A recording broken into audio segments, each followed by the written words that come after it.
Hi, my name is May, and I live in Florida. My parents were both lawyers, so they were mostly away for work, and that left me alone with my little sister June. June was a little different from other kids because she didn't have an arm below her left elbow, but I never let her feel any less about herself because of that. Growing up, I made sure she was loved to bits, especially with my parents being away often.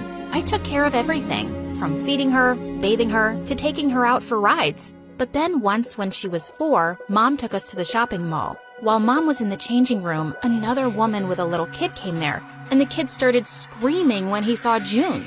Freak! She's a freak! She's so scary, Mommy. She's gonna eat me just like she ate her arm.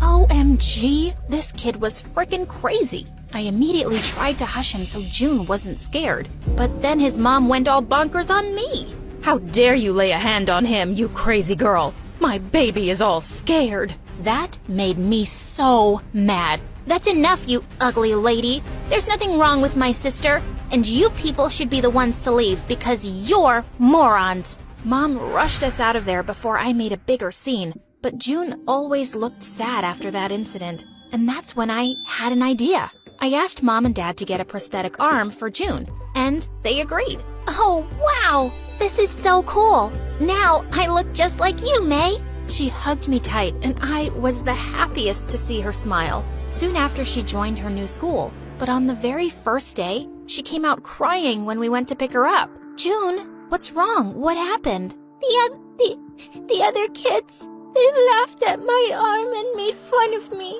I don't want to go back, ever. It's okay. You can come with me to my school. We have a section for younger kids there. You'll be fine. I'll be there with you. Later, when we reached home, June said she didn't want anyone at the new school to know about her arm, so she was going to wear full-sleeved clothes and gloves all the time. But June, there's nothing wrong with you. May, please, just keep this a secret. Promise you will? And of course, I agreed. A few days later, when she joined my school, she looked quite happy after blending in with the kids just fine. And I made sure to check up on her once in a while.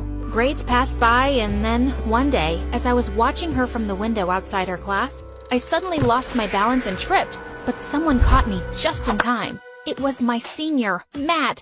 He was known in school for being a math genius. Thanks. I would have fallen so hard if it wasn't for you. I wouldn't have let that happen. I'm Matt, and you don't look like a kid, so what are you doing in the junior section? Oh, I was just keeping an eye on my little sister. I'm May from 10th grade, by the way. Okay, May from 10th grade. Do you want to grab some lunch? Whoa, that was sudden, but sure.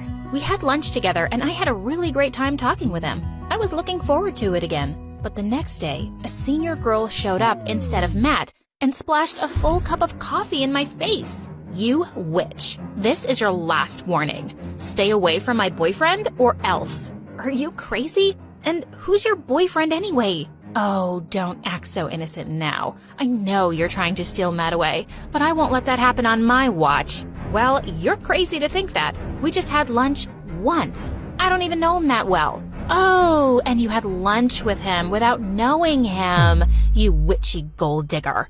Oh my God, she was a psycho. Before I could even reply, she jumped onto me. We both broke into a wild fight and ended up in a pile of food on the food counter. And we ended up in detention. But the very next day, I found June crying in the playground as Jessie and her friends were dumping all the things